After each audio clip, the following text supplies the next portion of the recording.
Maybe you doubt the historicity of the Nephilim interpretation I've been laying out. Does the New Testament confirm this interpretation? Did anyone in Jesus' day believe this? Did Jesus believe this? Let's think about it.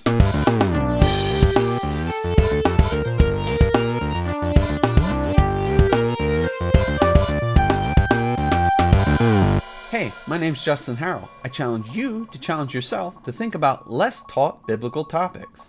Okay, the sons of God equal the angels, or the lesser Elohim, or divine spiritual beings. The daughters of men equal human women. The Nephilim equal a weird hybrid offspring that were giants. Huh? What? Oh, him. Because he's a weirdo, and we're discussing weirder things. We picked up a weirdo.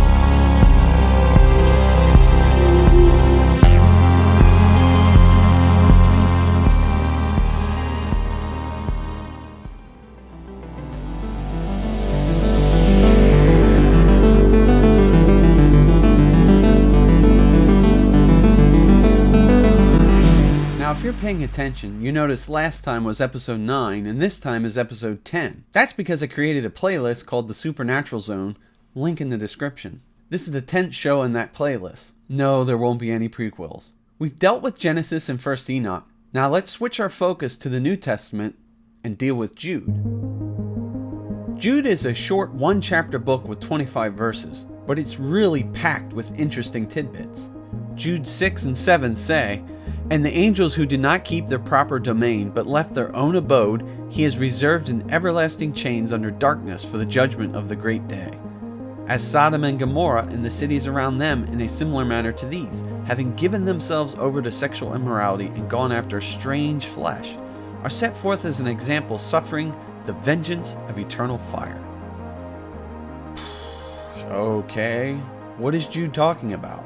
If you're resistant to angels and women having children, you're going to have a hard time understanding this passage. There are so many questions that need to be answered. What proper domain and abode? Why is it comparing sexual immorality to angels? What in the world is strange flesh? In verse 6, Jude is telling us that there are angels who sinned, that are locked away in chains until the final judgment. Now stop and question all the things you've been taught by tradition. Did all the fallen angels sin at once? Did all the fallen angels fall before time began? Do angels who sin become demons? If you've answered yes to any of those questions, I'm sorry, but that answer is incorrect for minus 10 points. I know it's been a while since this was mentioned, but this series is in the middle of dealing with 3 rebellions: Eden, the flood, and Babel. That's at least 3 times angels were involved with man in sin and rebellion. So what angels is Jude talking about? See, you have a real problem if you think this is just talking about any angel who has sinned. Satan isn't locked away. Plus, Paul tells us that we wrestle against principalities and powers and rulers of darkness. And are demons fallen angels? Tradition says yes. Textual evidence says otherwise. Equating fallen angels and demons is a problem for a variety of reasons that I'll cover eventually. But for now, if this was true and Jude was just talking in general about any fallen angel, then they'd all be locked away. And there'd be none of them out creating chaos now. So these angels in Jude must be a subset of the fallen angels. Everyone seems to agree on this. They just don't agree as to why. Most of the time, no explanation is given. Some are locked up, others aren't. Now, I just so happen to have a Fire Bible with study notes here. And here's what it says for verse 6 regarding the angels. Jude is referring to angels who did not remain in their initial position of authority and service to God. These angels rebelled against God, abandoned their responsibilities, broke his law, and became a part of the devil and his angels. Some of these angels are now confined and awaiting judgment. However, we must remember that not all fallen angels are locked up because Satan and many demons are on the earth at the present time. You see the equating of demons and fallen angels, and no reason is given to why they're locked up. Just the acknowledgement that they're not all currently locked up. So sometimes even your precious study notes don't go far enough. So what did these angels do that was so bad that they were locked up until Judgment Day? What history do we have in the Old Testament that might explain this? The only answer is Genesis chapter 6 and the shenanigans that were going on before the flood. But confusion comes when you ignore this context, the very one the people of Jesus' day would have been very familiar with. Now Jude says the angels did not keep their proper domain but left their own abode. Again, the safe explanation is they left their position of authority in service to God. While this is true, it's not a sufficient explanation. This simple explanation would encompass any angel who sins, but we are dealing with a specific subset. They left their own abode. Depending on the translation, it might read abode or habitation. Now, the Greek word is oiketerion, a dwelling place of the body as a dwelling place for the spirit. This Greek word is used only one other time in the New Testament, in 1 Corinthians chapter 5. The first 3 verses say, "For we know that if our earthly house, this tent, is destroyed, we have a building from God, a house not made with hands, eternal in the heavens. For in this we groan, earnestly desiring to be clothed with our habitation which is from heaven, if indeed, having been clothed, we shall not be found naked." Now the word for habitation here is oiketerion. Paul is saying we long to get our new bodies. We long to replace our current flesh and blood, described as an earthly tent, with a new spiritual body. So it seems that oiketerion is talking about physical bodies. That means Jude is talking about angels and their bodies. But Justin, angels don't have bodies. Who told you that? Chapter and verse, please. This again is tradition, making verses say more than they actually say. For example, Hebrews chapter 1, verses 13 and 14. "But to which of the angels has he ever said, 'Sit at my right hand till I make your enemies your footstool'? Are they not all ministering spirits sent forth to minister for those who will inherit salvation?" See, spirits don't have bodies. Really? In the first century, both Gentile and Jewish culture believed the gods had bodies. When you read a passage like this in Hebrews and think it's a proof text to show that angels don't have bodies, you're merely importing your modern understanding of spirit into the text, something the original author would not have been doing. When angels interacted with people on earth, they took form. They were described as men. The story of Sodom and Gomorrah involves 2 angels and Yahweh, all of which show up in some sort of physical form. How does it describe them? Well, Genesis 18 verse 4 to 5 says, "Please let a little water be brought and wash your feet and rest yourselves under the tree, and I will bring a morsel of bread that you may refresh your hearts. After that you may pass by, inasmuch as you have come to your servant." They had feet. They ate the food Abraham prepared. Genesis 19 verse 10 says, "But the men reached out their hands and pulled Lot into the house with them and shut the door." You see them described as men. You see them pulling Lot into the house. Verse 16, "And while he lingered, the men took hold of his hand and his wife's hand and the hands of his 2 daughters, the Lord being merciful to him. And they brought him out and set him outside the city."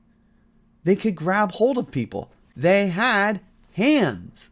They were able to eat, touch, and hold. But they couldn't, with women. I mean, they don't come equipped, do they? No. Look, I'm not going to sit here and pretend I know exactly how it worked. There's still things about the human body we've yet to discover. And has anyone actually ever done a physical exam on an angel? Clearly, there's a gap in our knowledge here, and I'm okay with that. It's not something that should have happened in the first place. It was an abomination. But Jude is pretty clear here that a group of angels clothed themselves in such a way to pervert the seed of man. Angels do have physical bodies, but they're not like ours. They're not flesh and blood. It's a different kind of body, but a physical one nonetheless. This might sound strange. Exactly! Jude says, Sodom and Gomorrah went after strange flesh. Jude 7 says, as Sodom and Gomorrah and the cities around them in similar manner to these, having given themselves over to sexual immorality and gone after strange flesh, are set forth as an example, suffering the vengeance of eternal fire.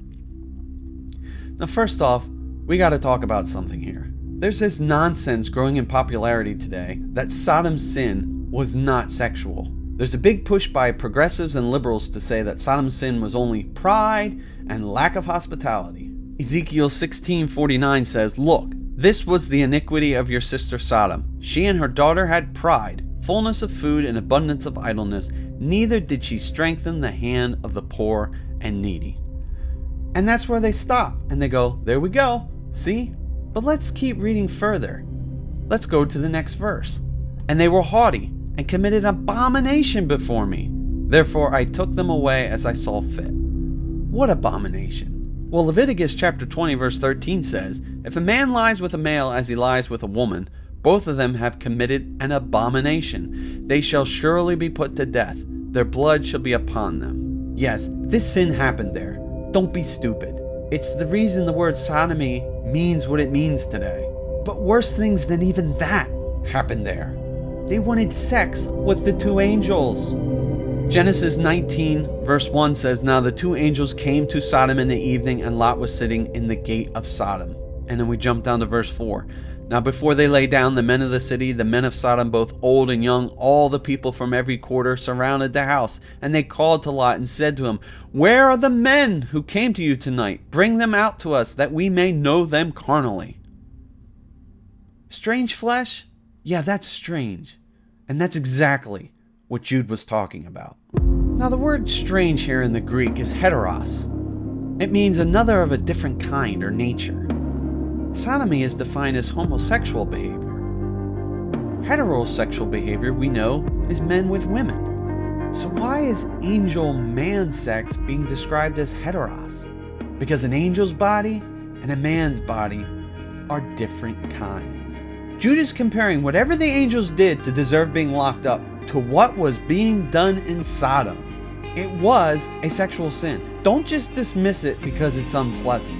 Sexual sin has been among mankind for a long time. It's one of the most powerful sins guiding the course of human history. It weaves itself into pagan religions.